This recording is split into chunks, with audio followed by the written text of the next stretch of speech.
You're welcome to my channel. Thanks for visiting, subscribing, sharing my presentations, and listening to this very one. Today, I'll be addressing pain treatment. Ouch! Can I say this? By way of definition, pain is an unpleasant physical sensation, an emotional experience that may be localized or diffuse, and it may be signaling an ongoing injury or signaling a disturbance of the regular metabolic activities within the entire body. It can be acute, and it may be chronic. It can be cancer-related or non-cancer related, maybe neuropathic or vascular, localized, might be referred, and sometimes could be diffused. The treatment will take into account all the above and many more. Chronic pain is managed in the following ways. Non-pharmacologically can manage pain. We'll go into details in a bit.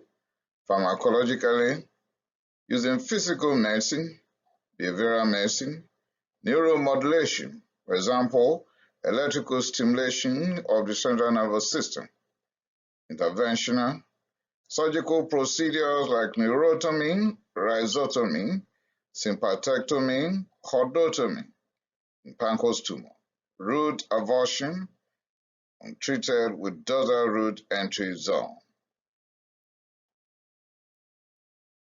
We have to start somewhere, right? We must start with the evaluation of this very pain by taking a thorough history. We will also do physical examination with or without investigation, depending on the presentation anyway. And then we'll go ahead to either educate the patient on what we perceive to be the cause of the pain and give a reassurance if it is nothing serious.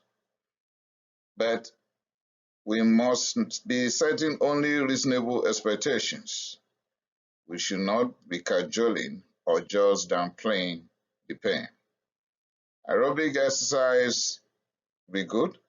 Acupuncture, massage. Then after we've gone through this, we can then embark on pharmacological agents.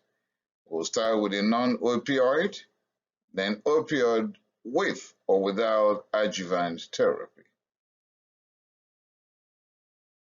There are 12 characteristics of pain on the history. You want to know the OAPQRSSTUVWX of the pain. The onset of the pain, aggravating factor, that is what makes the pain worse. Palliative factors, what relieves this pain. The quality of that pain, either is shooting, sharp, or hot, or could be dull, heavy, and aching or throbbing. Could be cramping, and sometimes could be itchy, cold, numbing, or tingling. Radiation, is it from one point radiating to the other parts of the body, like heart attack can come from the chest to the shoulder to the arm and the forearm and neck. Any severity, then the severity will be on the scale of 0 to 10, 10 being the worst pain ever. Then site, use fingers to point at where the pain is, the timing of the day when the pain comes up, what is the understanding that the patient can give as part of the causation of this pain. The patient can tell whether it's because she had fallen down or because of menstrual cycle or whatever the impression is, we'll find out. Any associated vomiting, because in surgical and medical conditions, if pain occurs before vomiting or vomiting before pain, we'll know. With any other symptoms or diagnosis, have you ever been diagnosed with anything before? Like someone who has been diagnosed with diabetes mellitus now presenting with pain, of course you know what we're talking about, diabetic neuropathy, right? Or somebody already diagnosed with multiple sclerosis, You know what we're dealing with. Then X-ray already done, particularly neuromuscular problems, particularly the orthopedic cases. Mm. And then any other extra information or pieces of info that the patient will be ready to divulge. On the pain severity scale, we'll ask, out of 10, how can you rate this pain? 10 over 10 to 9 over 10 means this is an unbearable pain.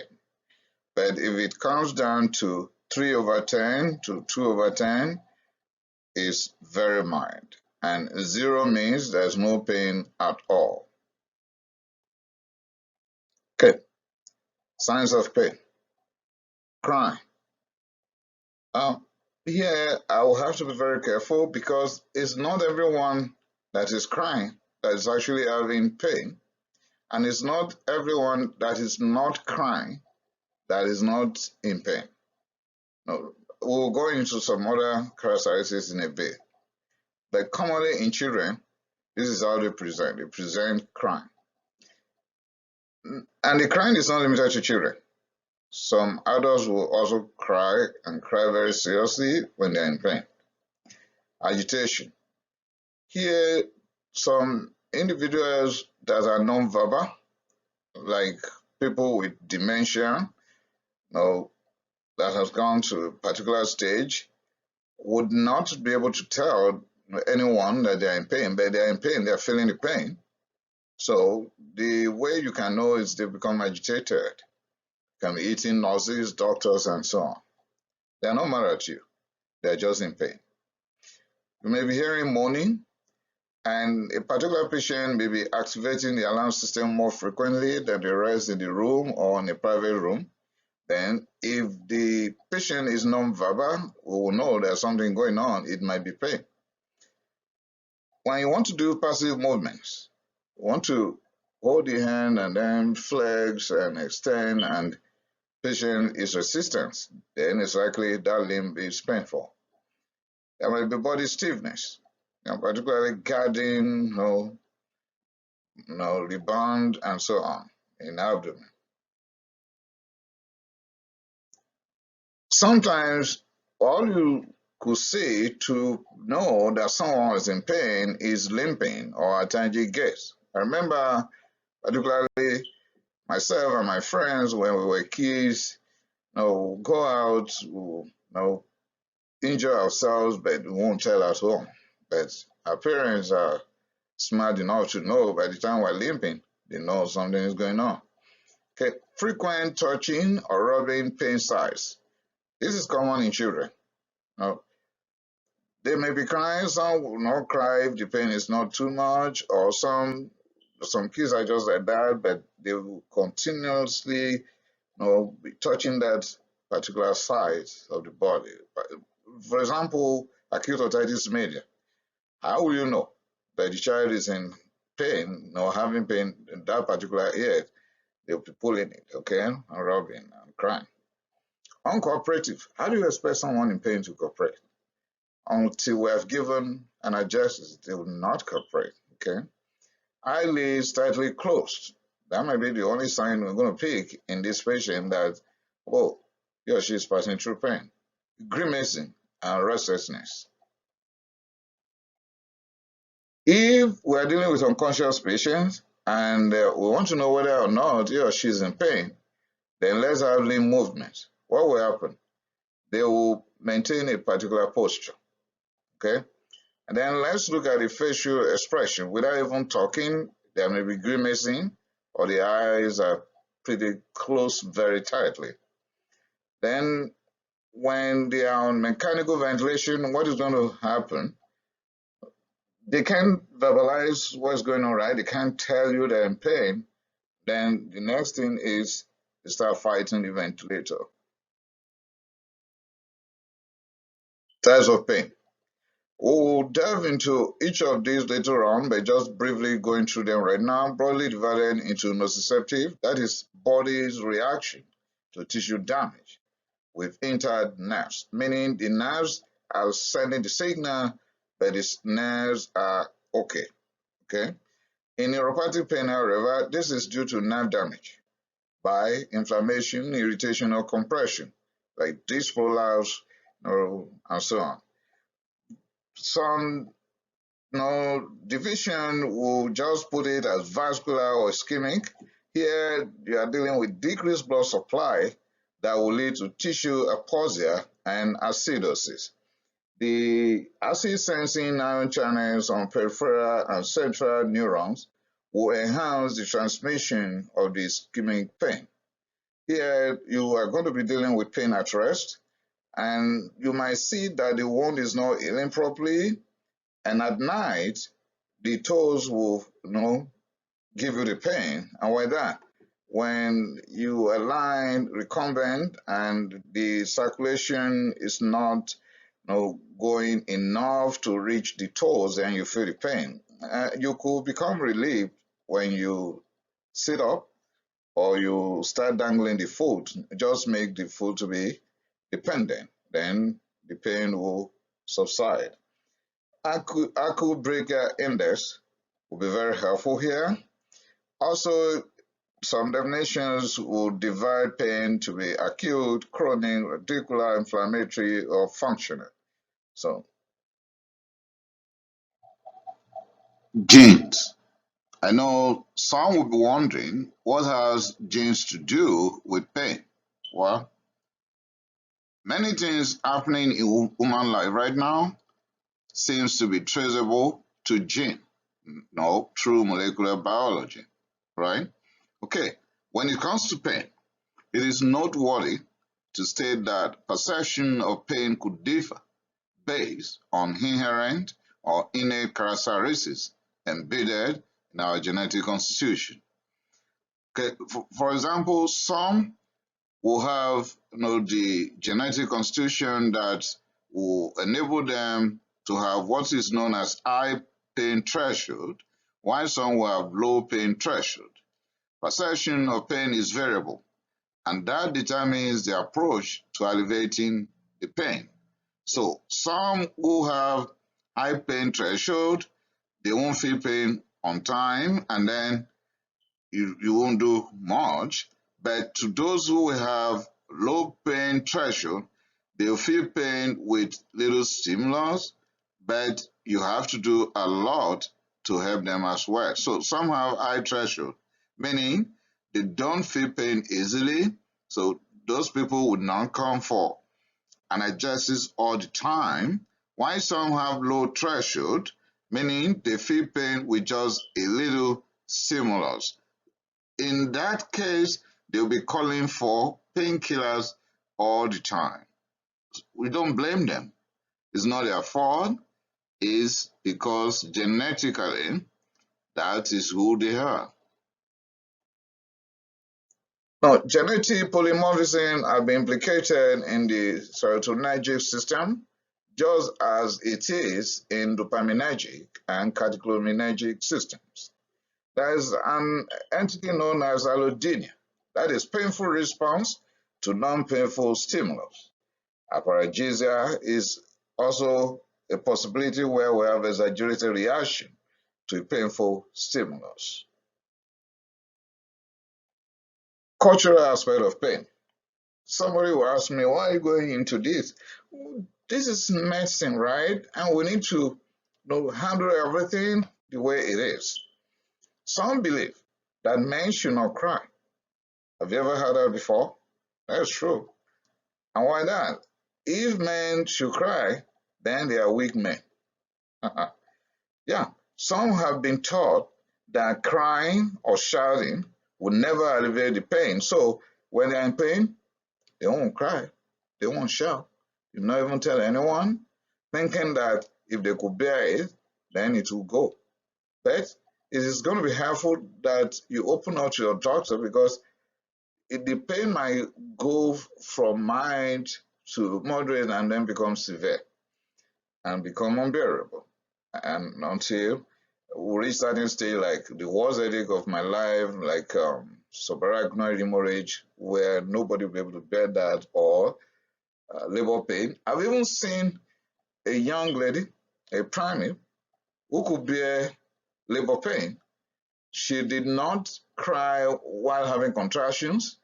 We will only know that she was having contractions by feeling the uterus, okay? I mean, the uterine contraction, okay? So the head of the baby was even at perineum before we realized that she's been bearing this pain for a long time. Chronicity could also lead to changes in response, can even lead to changes in life generally. Some will adapt to it, some will find solution to it on their own, some will commit suicide. Yeah, is that bad? Impulse of pain, emotions. No, a painful person might not be friendly. Yeah, and you don't blame them. Some can become depressed. Yeah, because they just want to get out of this pain. That's what they are thinking about every day, every week, every month. Anxiety. What is causing this pain and what would this lead to? Decreased productivity. Someone that is in pain will work less. And it depends on the type of job.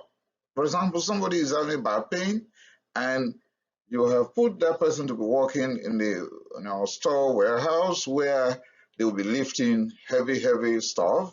The person won't do much. Mhm. Okay, limited or restricted activities, because as physicians we want to help our patients. They have pain in particular parts of the body, and then they are doing particular type of work. We then make recommendation that, oh, okay, please, can you give this person other types of job? For example, if it is a big company where someone is working in the factory, lifting heavy stuff, and then you make a request, if there's room to be working in the office where he or she will just be sitting down and typing or doing some other job to walk around and do stuff, not lifting, it will lead to limited input into that company and restricted activities, in the sense that someone that is leaping, how do you expect the person to be running around? That won't happen. And then decreased self-esteem. Well, it should not be, but that's the way it is. And we need to be truthful with ourselves. Somebody is in chronic pain, is on many medications, cannot do much again, then someone will feel, I don't belong anymore, right? Like a big sport person with serious injury, now having serious pain and taking so many medications, cannot do it anymore. Then self-esteem is down, looking at his or her own peers still shining there. So some will actually commit suicide. There might be increased aggression, particularly in non-verbal people, like I've just gone through signs of pain that they'll be hitting noses and then they'll become uncooperative. Please don't blame them. Let's find solution to that pain. Okay, still on impulse of pain, loss of income or increased poverty. Somebody's working in an establishment, now there's pain, now he or she has come down with a letter from a doctor saying, can you move this person? The manager won't be happy, because what the manager is out to get is increased productivity. Now you cannot produce, then it's likely you'll be fired. Yeah, it's very likely. There are so many laws, so many jurisdictions, so many countries, but then if you apply for another job in another place, then they know that it's part of your history, it's not very likely you'll be hired for that same role or roles. So side effects of analgesics, we'll go over them in a bit. Dependency on others for survival. When you cannot walk around to do much anymore, you need someone else to do it for you, and that will be very, very difficult. It's either you have your money to pay for it, or you are lucky enough to have very honest people around you. Job loss, yes, yes, but I will not go into the legal aspect of that. Marital disharmony, you know that, your others. Kids can be listening to my presentation. I will not go into that. Drug addiction, check my channel for publications or presentations on fentanyl, hydromorphone, cannabis, cocaine, already published right there. Suicide, I've said it before. Now, focus of our treatment will be on non-cancer related, cancer-related, acute or chronic. Neuropathic pain. Okay, characteristics of a neuropathic pain is that it occurs without any trigger. Could be paroxysmal and present with tingling, numbness, pains, and needle sensation. Could be cold temperature triggered or heat hyperalgesia. The quality will be shooting, burning, stabbing, and the individual may not be able to sleep at night, insomnia, and not relieved by rest. Might be central or peripheral neuropathic pain. Causes of neuropathic pain could be diabetes mellitus, okay, carpal tunnel syndrome, facial nerve palsy, might be tic douloureux. This is trigeminal neuralgia. No, I wrote there. Ask me about carbamazepine. Okay, let me supply the answer. Carbamazepine was initially manufactured to treat tic douloureux. Let me repeat. Carbamazepine was originally manufactured to treat trigeminal neuralgia, known as tic douloureux. It was in the process of using carbamazepine that they discovered it's useful for other purposes. And nowadays, the new students to medical school will know carbamazepine to be anticonvulsant, but was originally manufactured to treat tic douloureux. So hepatic neuralgia give us neuropathic pain, radiculopathy, chemotherapy, radiation, multiple sclerosis, multiple myeloma, phantom limb syndrome. The limbs have been amputated, but then still feeling the pain in the limb. Shingles, okay. Herpes zoster in immune-compromised people. We learn that shingles will follow a particular dermatome and will not cross the midline, but it can cross the midline. And ask me how and when. It can cross the midline when the affected person is severely immunocompromised. Yes. HIV and syphilis can also give neuropathic pain. Okay, how do we approach neuropathic pain? First thing first, we'll go through non-pharmacological before pharmacological. Relaxation techniques, acupuncture, physical therapy, occupational therapy, pet therapy, music therapy, gel packs, ice or heat application, massage, and aerobic exercise. Pain ladder. We should give honor to whom honor is due, right? The World Health Organization has given us the pain ladder. That is where to start when it comes to pain. The bottom of that ladder, that is where to start before climbing up, is when there is mild pain. We'll give or go for non-opioid analgesics. And that will include acetaminophen, Tylenol, non-steroidal anti-inflammatory drugs like aspirin, ibuprofen, naproxen, celecoxib, and so on, with or without adjuvants. The adjuvants here will be tricyclic antidepressant like nortriptyline. I have a full presentation on that already published right there. Or amitriptyline, but I would rather go for nortriptyline. Venlafaxine, gabapentin. Okay. If it is mild to moderate, the World Health Organization has advised us going through World Health Organization pain ladder that we can give opioid, for example, codeine, tramadol, oxycodone, with or without non-opioid, that is acetaminophen or NSAIDS, with or without adjuvant like tricyclic antidepressant, venlafaxine, or gabapentin. Then, on top of the ladder, that is moderate to severe pain, we have to go for very, very strong opioids. Then we'll go for morphine, fentanyl, hydromorphone, with or without non-opioids, with or without adjuvant. Now, the non-pharmacological intervention can include neuromodulation.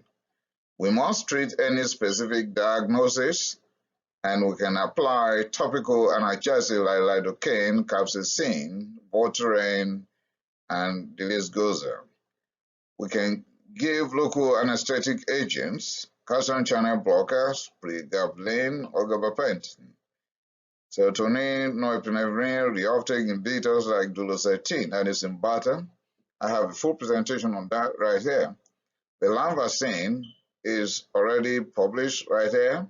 Tricyclic antidepressant like amitriptyline or nortriptyline. I have full presentation on nortriptyline already published here. It is well tolerated in elderly than amitriptyline, but either we have to be very careful about the horrible side effects, arrhythmia, and of course, anticholinergic side effects generally. Now, still on treatment, anti-epileptic drugs like valproic acid will be helpful. Opioids, Fentanyl, Hydromorphone, Morphine, Tramadol will be helpful. Steroids. Maybe you don't know that steroids can be helpful in handling pain, like dexamethasone, right? NMDA antagonists like dextromethorphan is used mostly as antitussive, for cough, But if you use it at a very high dosage, it will work like ketamine. Tizanidine and baclofen would be good to relax the muscles. Botulinum toxin and intrathecal seconotide. And if you're not winning with all these interventions, you can embark on surgery. Nociceptive pain. Pharmacological approach. Characteristics of nociceptive pain is such that it is a pain from damaged tissues. Nociceptive receptors all over the body can detect the nauseous stimuli. And what they are doing is giving us warning about the potential damage to the affected organ or to the entire body. Might be from inflammatory processes, secondary to infection, arthritis, trauma, burns, or obstruction, particularly hollow viscous. Then the presentation could be that it will be aching, throbbing, waxing and waning. When it is waxing and waning, we will know that is happening in hollow viscous, the gastrointestinal tract. The crampy and can be constant, could be localized or poorly localized. It is predictably the type that will respond to treatment and a complete resolution once treated. And once it is healed, we'll have complete resolution. That is not easy to say when it comes to neuropathic pain. Okay, there may be mixed, that is nociceptive and neuropathic. In this case, we refer to that as complex mixture of both nociceptive and neuropathic pain. First thing here is that there's tissue damage. That will give us nociceptive pain. That damage will lead to both neurogenic and tissue inflammation. Migraine and facial pains are examples of mixed nociceptive and neuropathic pain. Treatment here will involve non-pharmacological interventions, psychotherapy, non-opioid or opioid, with or without adjuvant like anti-epileptic drugs, like cyclic antidepressants, selective serotonin reuptake inhibitors, or calcium channel blockers. And you can use topical analgesics as well. The non-pharmacological interventions will include relaxation techniques, that is breathing relaxation, acupuncture, physical therapy. We use these relaxation techniques a lot in labor pain, Occupational therapy, pet therapy, music therapy, gel packs, ice or heat application, massage, and aerobic exercise. Okay, someone will ask me, you've gone through the World Health Organization pain ladder before, why are you repeating it? Okay, that's pretty important. I will not skip this anytime we are talking about how to handle pain. We have to go from bottom up the ladder. So the bottom is still non-opioid. The middle of the journey is opioid that is not as strong as morphine, fentanyl, or hydromorphone. Non-pharmacological intervention first, then we must treat specific diagnosis. If not, we will never get out of this trouble. We must select medications based on the diagnosis and possible risk factors. For example, if there's renal failure or hepatic failure or peptic ulcer disease, we should be careful about certain medications to choose or not to choose. I will not skip this without telling you that if there's peptic ulcer disease, it won't make sense to still go ahead and give non-steroidal anti-inflammatory drugs like aspirin, right? But then, if situation forces you to still give this, then you have to give certain medication along. Even if you are given oral steroids, you must give antacids, proton pump inhibitors, prostaglandin analog, misoprostol, right? Omeprazole, and so on. If the pain is mild, let's go to the bottom of the ladder.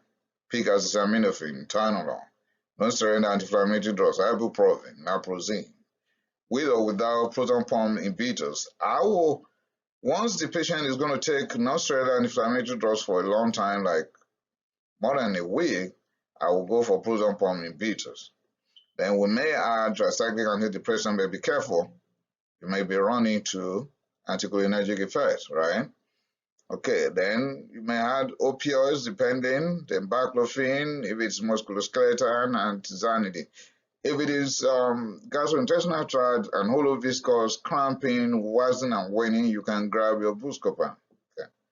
If moderate or severe pain, you can start with acetaminophen, combine acetaminophen with opioids, NSAIDS, proton pump inhibitors, tricyclic antidepressant, duloxetine, opioids, baclofen, and so on. Okay, yeah, I put Buscopan here for spasm, hollow viscous, smooth muscle in general. Okay, consider risk factors. You are dealing with an elderly man, right? Non-steroidal inflammatory drugs here will likely give peptic ulcer disease. So, because of peptic ulcer disease, we should be careful with NSAIDs or corticosteroids. So, when we are giving NSAIDs or corticosteroids, we should know we might send that man or woman to the family of peptic ulcer disease patients. Cyclooxygenase 2 inhibitors, should be careful. In hepatic disease, acetaminophen will not be a good friend because acetaminophen on its own can give hepatotoxicity, and we should avoid non-steroidal inflammatory drugs and avoid cyclooxygenase 2 inhibitors. Here in hepatic disease, we can use adjuvant like tricyclic antidepressant or duloxetine, that is important. When there is cardiovascular disease, we should use less of non-steroidal anti-inflammatory drugs that could retain fluid, right? And then naproxen is going to be the time that we could manage when it comes to cardiovascular disease, and you need to use non-steroidal anti-inflammatory drugs. Celecoxib will be good when you think peptic ulcer disease might be a problem, but then it's very horrible for cardiovascular side effects of it. We must check the renal system and be careful that we are not having renal failure by having glomerular filtration rate measurement. Now, appropriate interventions, what to use and how. Pharmacology, the adjuvants here could be NMDA receptor antagonists, for example, ketamine. There's a full presentation on ketamine right here. You can check my channel for that. Desomethorphan used as antitussive but in high dosage would behave like ketamine. Percocet, nitrous oxide, methoxetamine. Other adjuvants are anticonvulsants, valproic acid, carbamazepine, and so on. Antidepressants like selective serotonin reuptake inhibitors or selective norepinephrine reuptake inhibitors, venlafaxine, duloxetine.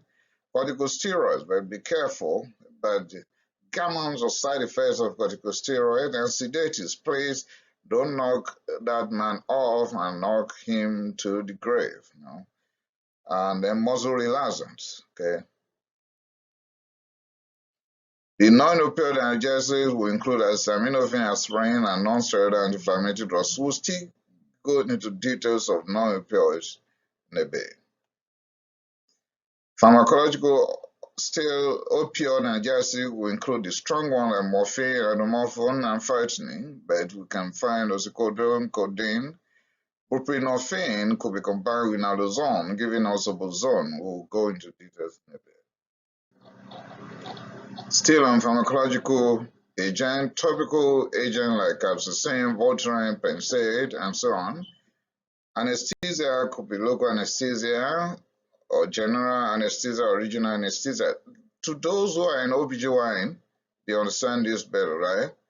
Give the epidural to relieve that pain, and then you do your cesarean section, as the case might be. Botox and combination of the above most of the time, meaning that some will use topical agents, go for local anesthesia, and then still use non-steroidal anti-inflammatory drugs or use the acetaminophen. Now, there are so many combinations. Sometimes we combine acetaminophen with non-steroidal inflammatory drugs and so on. So we'll go into details in a bit. Non-pharmacological agent approach. Now we've gone through this before. Just pause and go through again. And then the pain ladder. Now someone is saying, "This guy, you are crazy. All the time you go through this pain ladder." Yeah, it's pretty important. When the pain is mild, why going for opioids? When the pain is mild, why morphine? Okay. Morphine, Fentanyl, Hydromorphone should be reserved for the worst pain that we are not handling properly, and we just have to know the cause of this pain. We must dig down to the root. Okay, opioid side effects. Before you start that man or woman on opioids, think before. Look before you late. Okay, you are on opioids, you can come down with respiratory depression, and I pause here. You can come down with cardiovascular depression with decreased blood pressure or hypotension and decreased heart rate, known as bradycardia, and this might kill you. If you are on opioids, you can have headache, dizziness, agitation, or drowsiness, and you might have itching, urticaria, and be sweating profusely. Gastrointestinal tract may lead you to experience constipation, nausea, vomiting, and stomach upset. The neuromuscular issues here could be that you can have chest wall rigidity, muscular rigidity, and then if you are given opioids by injection, you can have pain at the injection site, and then there might be increased glucose. You can also have blood vision, dry mouth, lightheadedness, and there may be addiction to opioid. That is pretty common. People on this medication for a long time, in fact, there might be doctor seeking, pharmacy seeking, all sorts of things just to get this medication when they become addicted. And of course, people abuse it a lot. Use it for some side effects. I mean, that's helpful to them. They become dependent on it. That could lead to sudden death. A lot of people are dying due to opioid abuse, emanating from addiction. So please, we need to be very, very careful. When opioids is stopped suddenly, there will be withdrawal effect.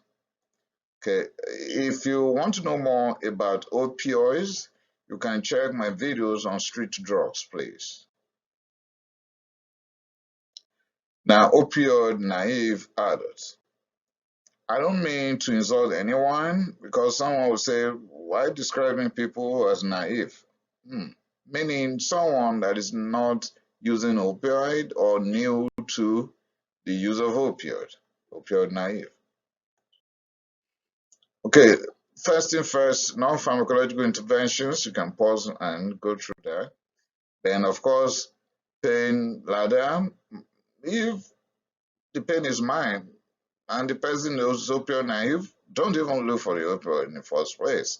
But if it's moderate, if it's severe, oh, then we don't have option. Okay, in opioid naive people, and you want to give them morphine per aura, just give between 10 and 30 milligram every 4 hours as may be required. The half-life is 2 to 3 hours. If you want to give hydromorphone in severe pain in opioid naive, we can go for 2 to 4 milligram per tablet, that is 2 to 4 milligram per hour every 4 to 6 hours as may be required. The hydromorphone solution can be given at 2.5 milligram to 5 milligram per hour every 4 to 6 hours as may be required. The half-life here is 2 to 3 hours also. Still on people that are opioid naive and you are considering oxycodone or oxymorphone. Oxycodone can give 5 to 10 milligram per hour every 4 to 6 hours PRN. The half-life is 2 to 3 hours. Oxymorphone 2.5 to 5 milligram per hour every 4 to 6 hours PRN. The half-life is 7 to 9 hours. Tapentadol could be given at 50 milligram per hour every 6 hours PRN. The half-life is 4 hours. Tramadol 25 to 50 milligram per hour every 6 hours PRN. The half-life is 6 to 9 hours. Well, except the pain is not subsiding, I would not even go for 6 hourly medication like this. I would just give for the first time, then see if I'm winning, then maybe every 12 hours or every 8 hours, but you cannot go more than every 6 hours. Still, with people that are opioid naive, I want to give codeine and 15 milligrams to 10 milligrams per hour every 4 to 6 hours. The maximum you can give is 200 milligrams in opioid naive. Remember, we use codeine as an analgesic agent and antitussives. Hydrocodone tablet or capsules can have extended release of 20 milligram or 10 milligram, and extended release capsules 10 milligram per hour every 12 hours, extended release tablet 20 milligram per hour every 24 hours. So if you use the 10 milligram, you can go 12 hourly. If you use 20 milligram, one is enough per day, please, in opioid naive patients. Now, buprenorphine and naloxone combined is under the suboxone sublingual tablets. And here you can have buprenorphine 2 milligram, 4 milligram, or 8 milligram. Then the naloxone will be 0.5 milligram, 1 milligram, and 2 milligram, meaning the ratio of buprenorphine to naloxone is 4 to 1. For example, buprenorphine 4 milligram will mean that naloxone equivalent here will be 1 milligram. You know what naloxone will do here, okay? Some call it naloxone, whatever, okay? It's going to reverse, the side effects of opioids. Buprenorphine is an antidote. Oh, yeah, here we go. Sometimes we combine codeine with acetaminophen in Tylenol 1. We have acetaminophen 200 milligram with codeine 8 milligram with caffeine 50 milligram. In Tylenol 2, acetaminophen 200 milligram with codeine 15 milligram. Tylenol 3, acetaminophen 200 milligram, codeine 30 milligram. Actually, we can just conclude that the difference in the number of figure of Tylenol is a factor of the dosage in this combination as per the codeine. For example, Tylenol 1 is 8 milligram codeine, Tylenol 2 is 15 milligram codeine, Tylenol 3 is 30 milligram codeine, Tylenol 4 is 60 milligram codeine, when the concentration of acetaminophen remain steady at 30 milligram. Now, it might be Percocet. That is a combination of Oxycodone and acetaminophen. And here you have different strengths. Oxycodone hydrochloride 2.5 milligram, 5 milligram, 7.5 milligram, or with acetaminophen 325 milligram. But you can have 7.5 milligram oxycodone with 500 milligram acetaminophen, or 10 milligram oxycodone with 650 milligram acetaminophen. Ultraset or Tramadol. It depends on where you are. Different countries will give a different name. In United States, Ultraset. In Canada, it's Tramadol. Tramadol has been withdrawn, from the market in Canada, and that was done on September 17, 2020. Okay. Here, tramadol hydrochloride 37.5 milligram will be combined with acetaminophen 325 milligram. Opioid tolerant dosages. Okay, these are the people who have been using opioid before now, and they could handle it. So opioid tolerant patient will be taking at least oral morphine 60 milligram per day. Please quote me right, don't quote me wrongly. Contact your pharmacist or your clinical pharmacologist or discuss with your other colleagues at work. Not 60 milligram per dose, please. It's 60 milligram per day. Fentanyl patch is 25 microgram per hour. Oxycodone 30 milligram per day, not per dose. Hydromorphone 8 milligram per day, not per dose. Oxymorphone 25 milligram per day. Hydrocodone 60 milligram per day. Patient control analgesia. Here, when you want to use morphine for patient control analgesia, we go for 1 milligram per ml, 0.5 to 2.5 milligram as the loading dose. Then demand for patient control analgesia dose range should be 0.5 to 2.5 milligram. Then the lockout interval is 5 to 10 minutes. The maximum in 4 hours should not go beyond 30 milligrams. We can use Hydromorphone for patient control analgesia, and that will be 0.2 milligram per ml. We'll go for 0.05 to 0.4 milligram as our loading dose, and 0.05 to 0.4 milligram demand PCA dose range. That's our range. The lockout interval is 5 to 10 minutes, and the maximum we can give in 4 hours is 6 milligrams. Fentanyl could also be used for patient control analgesia at 10 microgram per ml. We'll go for 5 to 20 microgram as a loading dose, and the demand PCA dose is 5 to 20 microgram. The lockout interval is 4 to 10 minutes, and the maximum in 4 hours is 300 microgram. Then opioid specifically now, going to the strong ones, the fentanyl. Now, fentanyl could be given by infusion, epidural, or intrathecal. Fentanyl could come under different brand names as Astra, Dragesic, Fentora, Sublimes, Lazanda, Actic, etc. Can give this intravenously, intramuscularly, by patch, or epidural. Now, fentanyl dose. If you are going for infusion, then 1 microgram per kilogram per hour infusion, or 0.7 to 10 microgram per kilogram per hour infusion.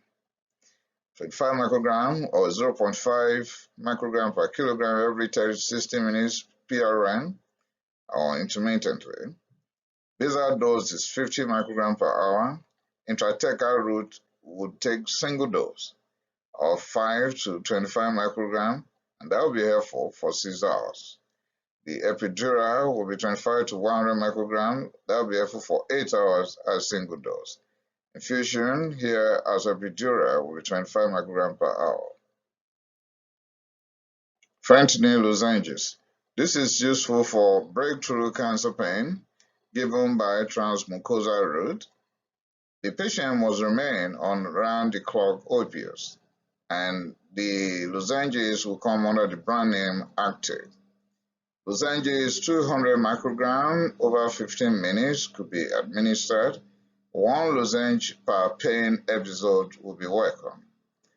We have to wait for 4 hours before treating another episode, but if you encounter respiratory or cardiorespiratory depression, please kindly remove the lozenges from the patient's mouth. If one lozenge can't relieve the pain, then only one more lozenge could be given for that episode. Fentanyl buccal film or fentanyl buccal tabs.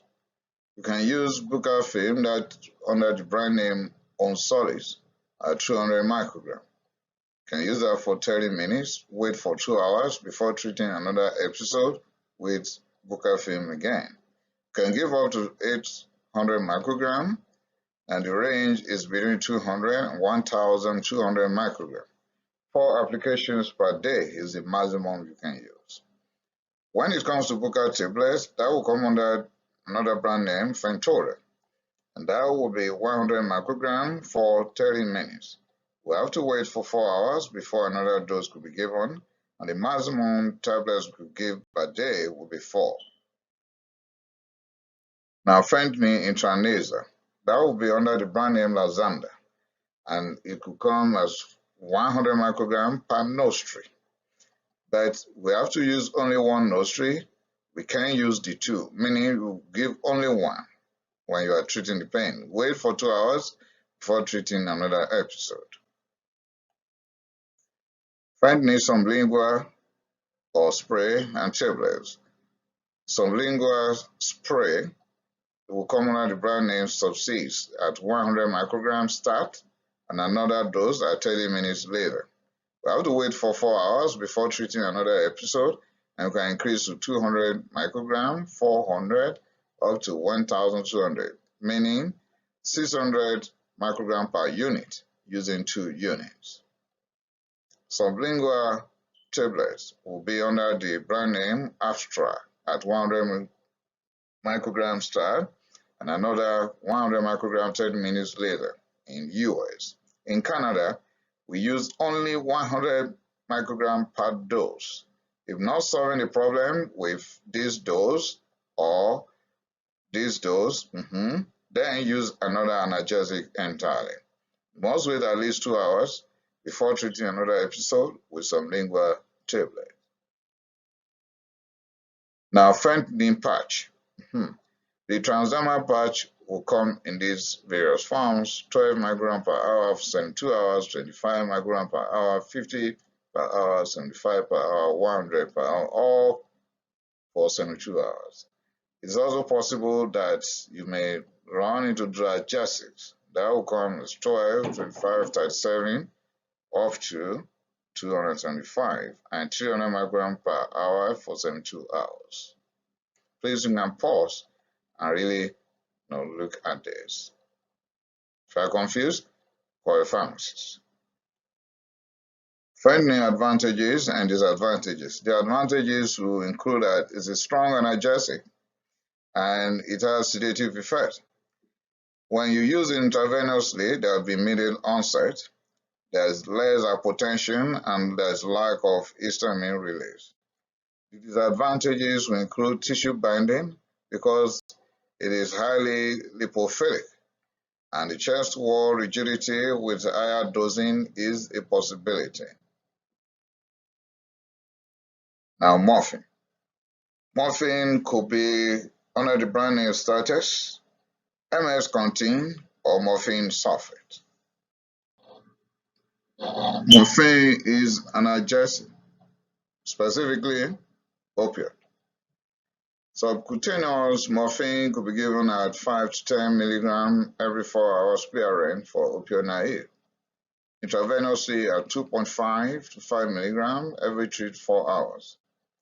Intravenously at 2 milligrams every 5 minutes if you are dealing with emergency or post-operative cases, but no more than this dosage if the pain is already relieved, if the person is already sleeping, sedated already, or the oxygen level O2 side is less than 95%, we can't give anymore.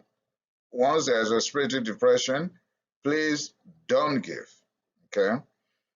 Intravenous or subcutaneous continuous infusion is possible at 0.8 to 10 milligram per hour.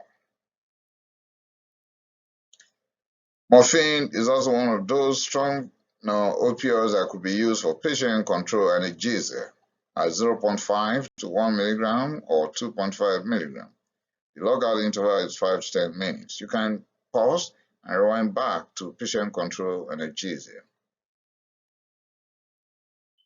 Morphine could be used for epidural purpose like lumbar region at 30 to 100 microgram per kilogram single dose. Then it can be 0.5 to 1 milligram per ml at 0.2 to 0.5 milligram per hour. Intrathecal.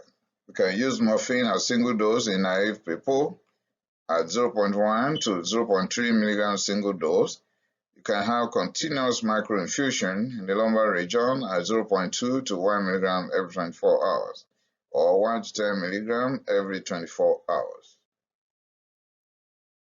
Per hour, morphine could be given as 10 to 30 milligram every 4 hours PRN for immediate release.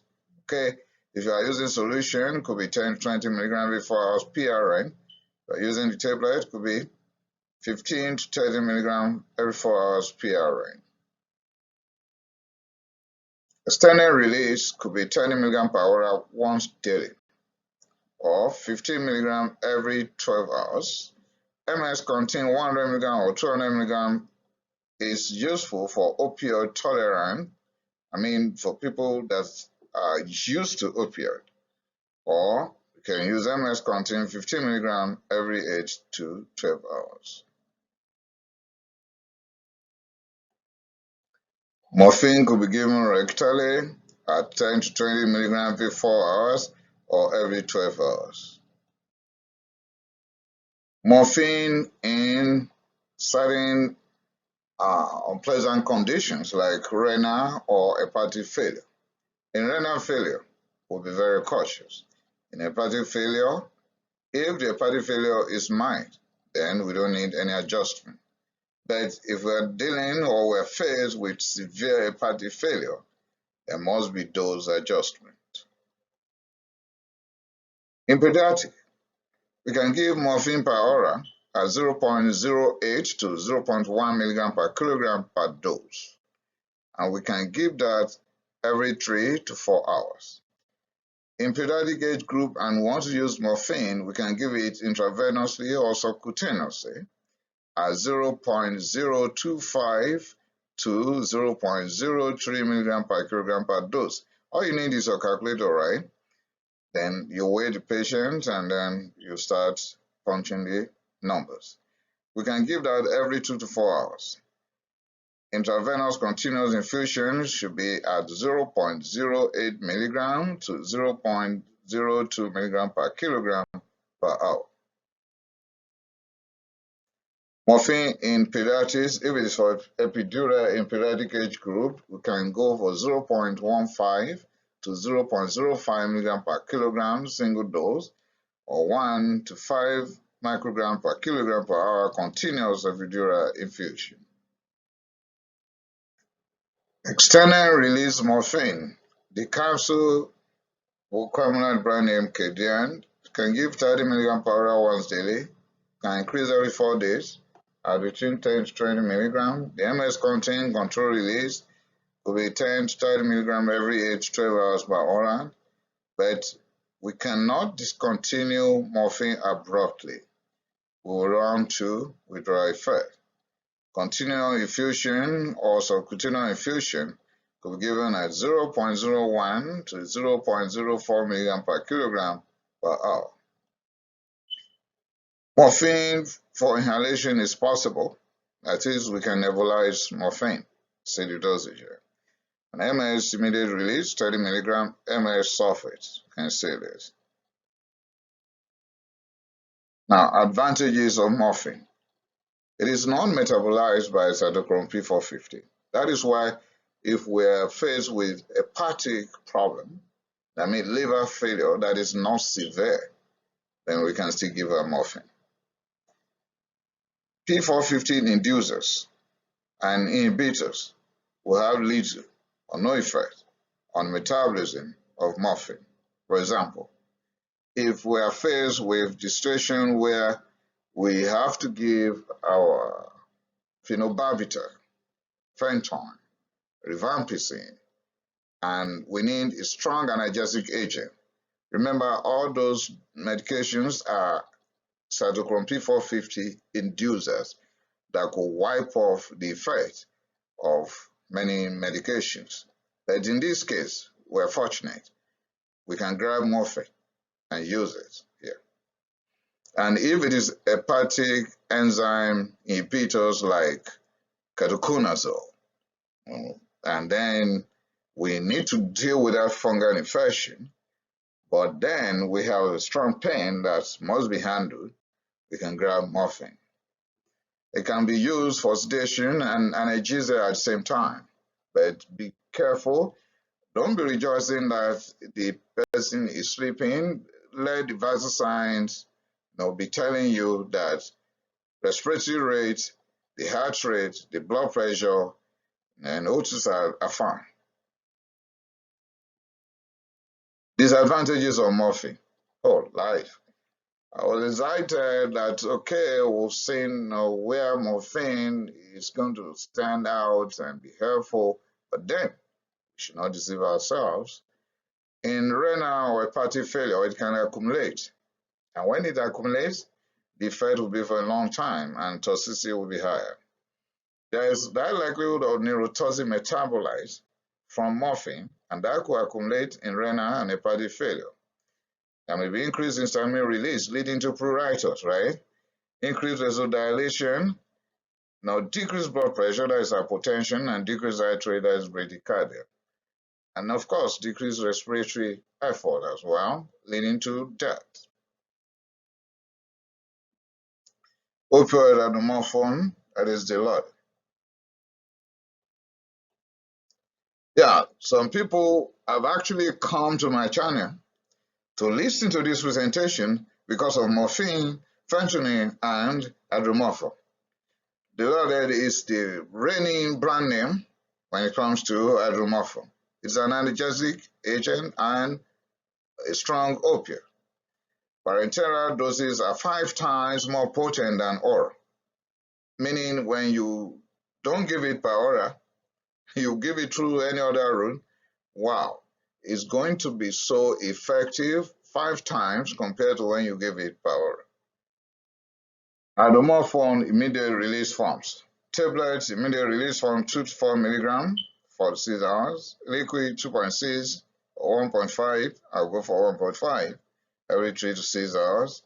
Intravenous is 0.2 every 2 to 3 hours or 0.5 to 1 milligram per hour infusion. You can give intramuscularly or subcutaneously, but be very careful, please. Why that? When you give it IM, that is not good because that will likely give pain. Subcutaneously, you give a low dose of 0.167 to 4 milligrams per hour continuous infusion. Hydromorphone is also one of those medications that could be used for patient control analgesia. The loading dose is 0.4 milligram, and the range is between 0.1 to 0.4 milligram. The lockout interval is 10 minutes. Hydromorphone epidural. So, could say it appears as if hydromorphone. No, it's hydromorphone epidural. For patient control analgesia, bolus 0.4 to 1 milligram. Infusion here for epidural is 0.03 to 0.3 milligram per hour. And the demand dose is 0.02 to 0.05 milligram. The lockout interval is 10 to 15 minutes. Hydromorphone control release capsule. This will come under different brand name like Hydromorphone. In that case, for opioid tolerant people, you can give 12 milligrams to 18 milligrams daily, or twice daily, or 3 times daily. And for opioid naive, you can just give 3 milligrams every 12 hours. And for the extended release tablets, that is Hexago, that will be useful for only opioid tolerant people. You can give hydromorphone rectally.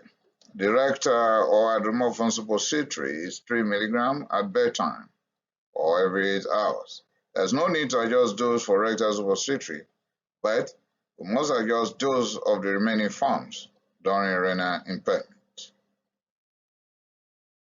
Discontinuation. Stopping hydromorphone, how? Should be done gradually, or you taper off slowly.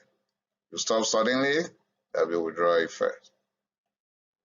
In pediatric age group, can give 0.03 milligram per kilogram per dose every 4 hours PRN if you are given per oral and it is immediately released. IV 0.01 milligram per kilogram per dose every 3 to 6 hours. 0.003 to 0.005 milligram per kilogram per hour continuous infusion. Advantages of intravenous hydromorphone. IV requires small volumes, so you don't go for big volumes when you want to give hydromorphone intravenously. Non-hepatic cytochrome P450 metabolism, so it's going to bypass the first pass effect. Therefore, there's less reduction in effect when used with enzyme inducers. So, like morphine, I can bypass enzyme inducers or enzyme inhibitors. Disadvantages of hydromorphone. Neurotoxicity, because the citratory metabolites may accumulate in hepatic or renal failure. So we need to know liver function test and renal function test in these patients if they're going to be on aid for a long time. So we have to adjust the dose in both situations, meaning in hepatic failure or renal failure. Why that? There might be accumulation of the citratory metabolites. Remifentanil.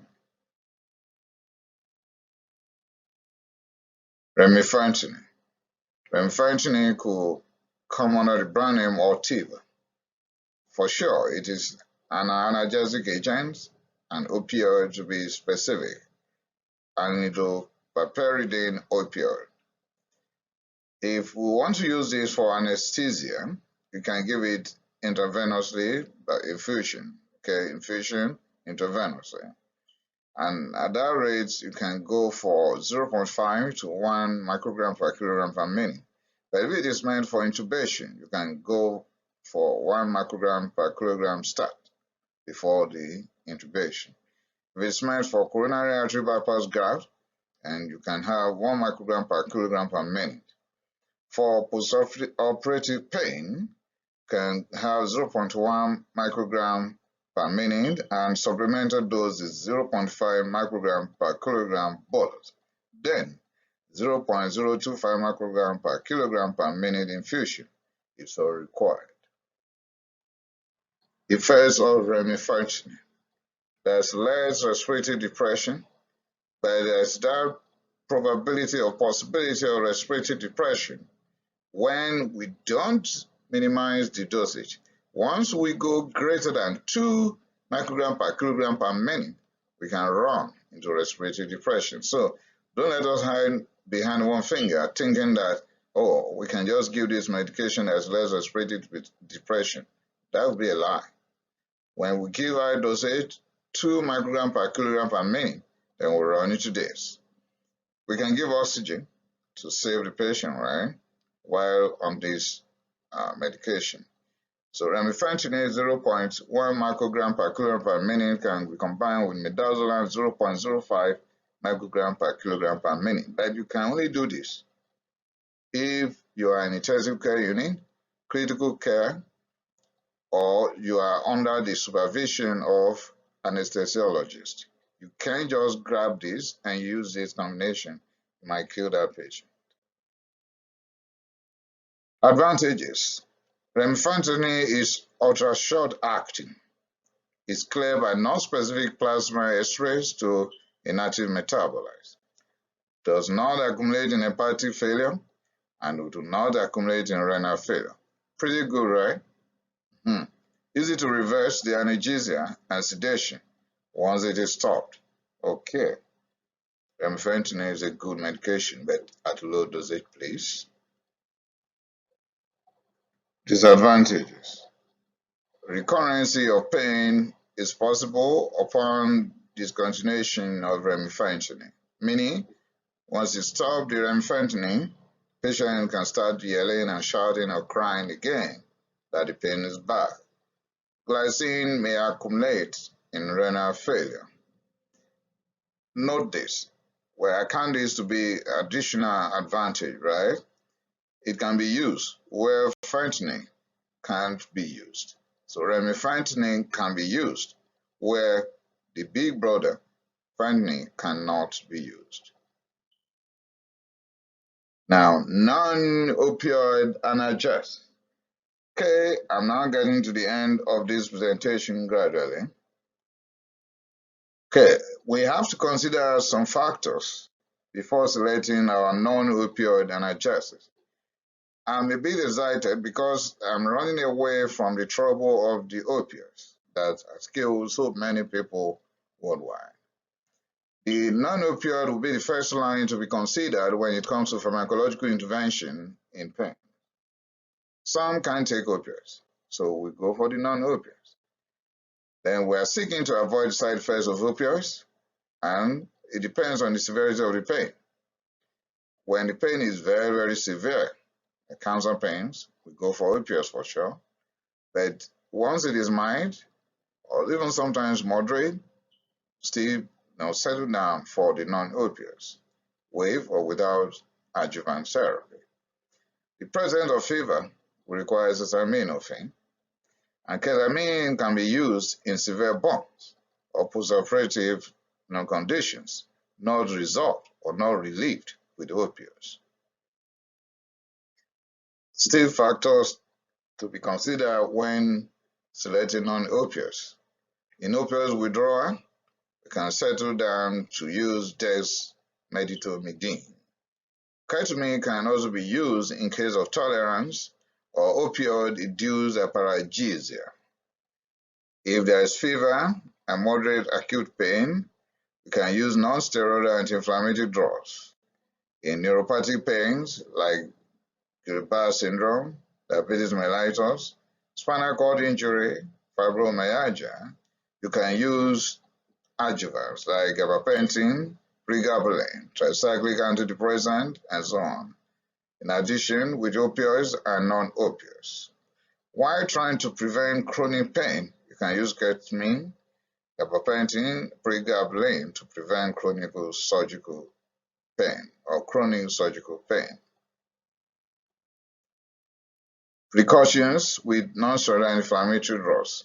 While using NSAIDs, watch out for renal dysfunction, peptic ulcer disease, gastrointestinal tract bleeding, recent surgery and bleeding, platelets abnormalities, congestive heart failure, liver cirrhosis, asthma.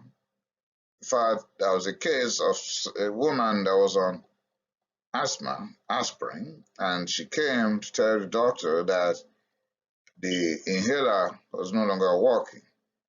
And I told my friend that I'm suspicious the aspirin is the problem, not the inhaler that is not working, because now that she's on aspirin will worsen the asthma for the woman. So is that I will take her off the asthma, or we add more medications to help the asthma. And we consider the importance of the aspirin in the woman for that moment, and then we felt we should take the aspirin off. And no ACE inhibitors with non-steroidal anti-inflammatory drugs. recent cardiac or vascular surgery, all these should be considered before placing that man or woman on non-steroidal anti-inflammatory drugs. Now, specific examples of non-opioids will be acetaminophen, Tylenol, or paracetamol as the case may be, ketamine, desmedetomidine, non-steroidal anti-inflammatory drugs, calcium channel blockers, gabapentin, tricyclic antidepressants.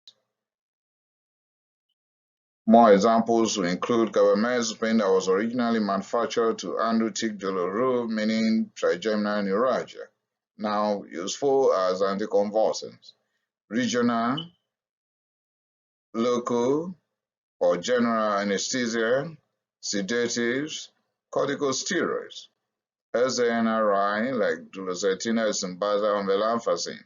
Check my channel. I have full presentation on each of these already published right there.